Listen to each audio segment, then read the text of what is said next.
தனலக்ஷ்மியே போற்றி. லாயர் ஆகக்கூடிய ஒரு ஜாதக அமைப்பு எப்படி இருக்கும்? லாயர் அப்படின்னாவே அதற்கு காரகம் அப்படின்னு பார்த்தீங்கன்னா காரகம், அதனுடைய கிரகம் அப்படின்னு பார்த்தீங்கன்னா சனி பகவான். அப்போ ஒருத்தர் லாயர் ஆகணும் அப்படின்னா சனி பகவான் அவங்களுக்கு நல்ல நிலைமையில இருக்கணும். சனி பகவானுக்கு ஒரு குரு பார்வை கிடைச்சது.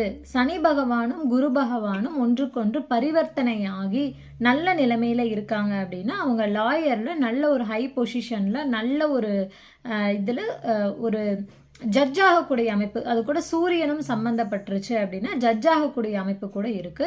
ஆனால் ஒரு லாயர் அப்படின்னா 2ஆம் இடத்தோடு 6ஆம் இடத்தோடு 10ஆம் இடத்தோடு சனி பகவானும் 2ஆம் அதிபதியும் சம்பந்தப்பட்டு அதனுடைய தசாபுத்தி நடந்தது அப்படின்னா கண்டிப்பாக அவங்க லாயர் அப்படிங்கிறது ஒரு நல்ல ஒரு தொழிலாக அவங்க அதை எடுத்து செய்யலாம். ஏன்னா லாயர் அப்படிங்கிறது சர்வீஸ் ஓரியன்ட், லாயர் அப்படிங்கிறது சனி பகவானை குறிக்கக்கூடியது. நன்றி.